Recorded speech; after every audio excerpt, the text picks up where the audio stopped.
Chief Minister Yogi Adityanath is addressing a rally meanwhile in Puri in Odisha, which is another high-profile seat that is going to polls in the upcoming phase. Let's listen in. बहनों और भाइयों, मेरा सौभाग्य है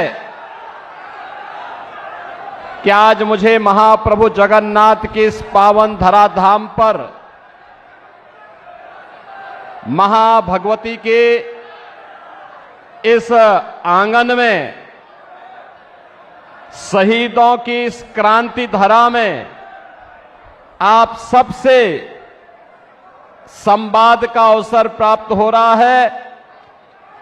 इस अवसर पर इस पावन धरा को नमन करते हुए आप सभी का मैं हृदय से अभिनंदन करता हूं, स्वागत करता हूं। मंच पर उपस्थित भारतीय जनता पार्टी के वरिष्ठ नेता, छत्तीसगढ़ से शिक्षा मंत्री श्री बृजमोहन अग्रवाल जी, चिल्का के पूर्व एमएलए डॉक्टर विभूति भूषण हरिचंदन जी, भारतीय जनता पार्टी के राष्ट्रीय प्रवक्ता और पूरी पार्लियामेंट्री कॉन्स्टिट्यूएंसी से भारतीय जनता पार्टी के हमारे लोकप्रिय प्रत्याशी डॉक्टर संबित पात्रा जी, विधानसभा चिल्का के भारतीय जनता पार्टी के हमारे प्रत्याशी श्री पृथ्वीराज हरिचंदन जी, यहां के लोकसभा के संयोजक श्री शंकर परिदा जी, विधानसभा के प्रभारी विकास पटनायक जी, विधानसभा के संयोजक श्री दुष्यंत हरिचंदन जी,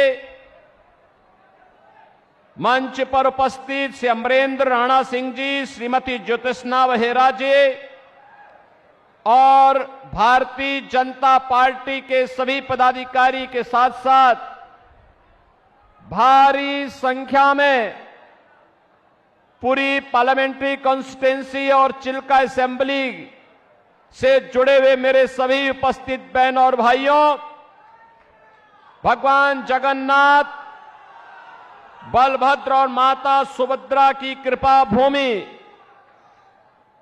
को कोटि कोटि नमन करते हुए मां भगवती के श्री चरणों में नमन करता हूं। आप सबका मैं हृदय से अभिनंदन करता हूं। ये मेरा सौभाग्य है कि मैं मर्यादा पुरुषोत्तम प्रभु श्री राम की पावन धरा अयोध्या से लीलाधारी भगवान श्री कृष्ण की पावन धरा मथुरा से आप सबका अभिनंदन करने के लिए आपके बीच में मैं आज यहां पर आया हूं। मैं सबसे पहले धन्यवाद दूंगा भारतीय जनता पार्टी के अपने प्रत्याशी डॉक्टर संबित पात्रा को, जिन्होंने पूरी किस पावन धरा पर मुझे आने का अवसर दिया। बहनों और भाइयों, पूरी हम सनातन धर्मावलंबियों के लिए एक पावन नगरी है। प्रारंभ से ही सप्तपुरियों में से एक हमारी जगन्नाथपुरी है और भगवान आदि शंकराचार्य ने भी जो 4 पीठ स्थापित किए हैं उनमें से पुरी एक है। पुरी के बगैर भारत की सनातन परंपरा की कल्पना भी नहीं की जा सकती है। और इसीलिए जब मैं यहां आया हूं तो मां भगवती के श्री चरणों में यही प्रार्थना करने के लिए आया हूं कि आपको भी, हम सबको भी इतनी ताकत दे कि हम लोग डबल इंजन सरकार उड़ीसा के अंदर ला करके लैंड माफिया, सैंड माफिया, यहां के फॉरेस्ट माफिया, यहां के कैटल माफिया, इन सब को भी यूपी के बुलडोजर की तरह यहां पर भी उसका रास्ता बनाने का काम कर सके। बहनों और भाइयों, आज आपने देखा होगा जब सरकार बीजेपी की बनती है और नरेंद्र मोदी जी जैसा नेतृत्व मिलता है, तो फिर आपको लगता होगा कैसे परिवर्तन आता है। ये परिवर्तन आज आपको देश के अंदर देखने को मिल रहा होगा, लैंड के देश के ऊपर आज आपको देखने को मिलता होगा। दुनिया के अंदर भारत का सम्मान बढ़ा है, भारत की सीमाएं सुरक्षित हुई हैं, आतंकवाद पर नियंत्रण हुआ है, नक्सलवाद नियंत्रित हुआ है। अब तो कहीं पे पटाखा भी फट जाए ना तो पाकिस्तान पहले सफाई देता है, कहता है कि साहब मैंने नहीं किया है, क्योंकि इसे मालूम है ये नया भारत है, मोदी का भारत है। ये छेड़ता नहीं, लेकिन कोई छेड़ता है तो उसको छोड़ता भी नहीं है, और इसीलिए पाकिस्तान सफाई देने की मुद्रा में आता है।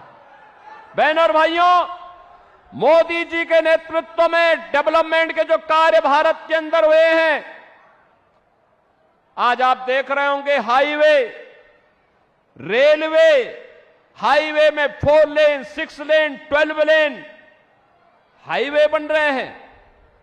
तेजी के साथ नया इंफ्रास्ट्रक्चर खड़ा हो रहा है। रेल मीटर गेज से अब ब्रॉड गेज में, अब मीटर गेज की ट्रेन नहीं, अब बुलेट स्पीड से चलने वाली वर्ल्ड क्लास ट्रेन की सुविधा मोदी जी पूरे देश के अंदर, कहीं वंदे भारत के रूप में, कहीं अमृत भारत के रूप में, कहीं नमो भारत के रूप में देने का कार्य कर रहे हैं। IIT, IIM, triple IT, NIT, AIIMS, world class university, और बहनों और भाइयों, हर घर नल की योजना के माध्यम से शुद्ध पेयजल की आपूर्ति पूरे देश के अंदर उपलब्ध करवाने की बड़ी कार्य योजना को भी मोदी जी ने लागू किया है। गरीब कल्याणकारी योजनाओं को लेकर के जब डबल इंजन की सरकार होती है तो कितना लाभ मिलता है। आज इसका लाभ उत्तर प्रदेश जैसे राज्य लेते हैं। देश के अंदर 80 करोड़ लोगों को फ्री में राशन की सुविधा मोदी जी पिछले 4 वर्ष से उपलब्ध करवा रहे हैं और अगले 5 वर्ष तक उपलब्ध करवाएंगे। लेकिन उड़ीसा में यहां की सरकार, नवीन पटनायक की सरकार, नौकरशाहों से ऐसी घिरी हुई है कि वह फ्री में राशन की सुविधा को भी अपने नाम से भुनाने का काम करती है। मोदी जी पूरे देश के अंदर 60 करोड़ लोगों को पूरे देश के अंदर आयुष्मान भारत में 5 लाख रुपए की उपचार की सुविधा प्रतिवर्ष उपलब्ध करवा रहे हैं। लेकिन यहां पर नवीन पटनायक जी की सरकार यहां पर आयुष्मान भारत लागू नहीं होने देना चाहती है। बहनों और भाइयों, आप देख सकते हैं किसानों को किसान सम्मान निधि, हर घर में शौचालय का निर्माण, घर घर में उज्ज्वला योजना के कनेक्शन और 4 करोड़ गरीबों के सिर को ढकने के लिए पीएम आवास की सुविधा देश के अंदर बिना भेदभाव के मिली है। आप देख सकते हैं मोदी जी ने 10 वर्ष में जो दिया है, इसमें किसी का चेहरा नहीं, जाति नहीं, मत नहीं, मजहब नहीं, क्षेत्र नहीं, भाषा नहीं, पूरे देश के अंदर सबका साथ और सबके विकास के भाव के साथ इन योजनाओं को देश के अंदर लागू करने का काम किया है। लेकिन आज भी कुछ लोग ऐसे हैं देश के अंदर, बहनों और भाइयों, जो रहते भारत के अंदर हैं, खाते भारत के अंदर हैं, लेकिन गाते पाकिस्तान का है। उनके द्वारा जाने अनजाने में ऐसी बातें कही जाती है, पाकिस्तान का राग अलापा जाता है। पाकिस्तान के बारे में, भारत के दुश्मनों के बारे में उनका महिमा मंडन के द्वारा किया जाता है। और मैं तो कहता हूं, जो पाकिस्तान का राग अलापते हैं, भारत के दुश्मनों का महिमा मंडन करते हैं, मैं उनसे कहता हूं, वे काई भारत के अंदर बोझा बने हुए हो, जाओ ना वहीं चले जाओ। अरे भारत तो 80 करोड़ लोगों को फ्री में राशन दे रहा है और पाकिस्तान में 23 करोड़ की कुल आबादी वह भी भूख से तड़प रही है। 1 किलो आटा के लिए, 1 किलो गेहूं के लिए आज वे तड़पते हुए दिखाई देते हैं। जितनी पाकिस्तान की आबादी है, उससे बड़ी आबादी को मोदी जी ने 10 वर्ष में गरीबी रेखा से ऊपर उठा करके एक खुशहाल जीवन की ओर अग्रसर किया है। बहनों और भाइयों, मैं तो आज आपके पास आया हूं कहने के लिए, मोदी जी के नेतृत्व में सम्मान भी है, सुरक्षा भी है, विकास भी है, गरीब कल्याण भी है, और मोदी जी के नेतृत्व में विरासत का संरक्षण भी है। आप सोचो, अयोध्या में राम मंदिर का निर्माण कोई सोचता था? 500 वर्षों का इंतजार समाप्त हुआ और आज आप अयोध्या में जाएंगे, बहनों और भाइयों, हमारी पुरी तो यहां पर भगवान जगन्नाथ पुरी तो पहले से पुरी है। और यहां पर क्या हुआ, नवीन पटनायक सरकार के संरक्षण में भगवान जगन्नाथ पुरी के मुख्य खजाने की चाबी ही यहां गुम हो गई है।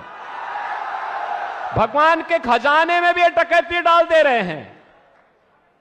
यानी केवल लैंड माफिया और सैंड माफिया ही नहीं है, अब भगवान के खजाने में भी ये लोग सेंध लगा रहे हैं। और आप आइए थोड़ा अयोध्यापुरी, अयोध्यापुरी में आप आएंगे, आपको प्रभु राम के समय की अयोध्या, चमकती हुई अयोध्या दिखाई देगी, चमकती हुई अयोध्या दिखाई देगी। आज वहां गुलामी के सारे ढांचे हट गए हैं, अब कोई वहां पर गुलामी की बात नहीं कर सकता है। अब तो अयोध्या में जय श्री राम के ही नारे लगते हैं। क्या नारे लगते हैं? जय श्री राम का। बहनों और भाइयों, जय श्री राम का जो ये नारा है ना, आज ये पूरे देश के अंदर गूंज रहा है। मैं तो आपसे अपील करने के लिए आया हूं, मैं आपसे अपील करने के लिए आया हूं। देश के अंदर 5 चरणों के चुनाव संपन्न हो चुके हैं और छठे चरण में आपको भी 25 मई को चुनाव करना है।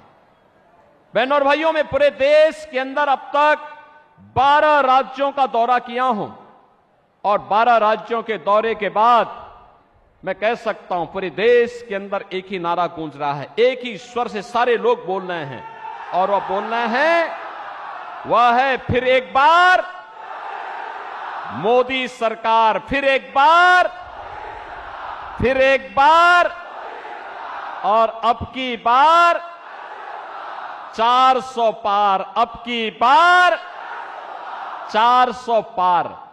तो 400 पार की जब बात होती है तो यहां पर बीजू जनता दल को तो चक्कर आने लगता है। 400 पार, 400 पार कैसे होगा? क्योंकि वह तो यहां की 21 सीटों पर ही चुनाव लड़ रहे हैं। कैसे होगा मुझे बताओ? क्या ये लोग सरकार बना पाएंगे क्या सेंटर में? कभी नहीं बना सकते। तो उनको जिता के करेंगे क्या? वे नहीं कर सकते।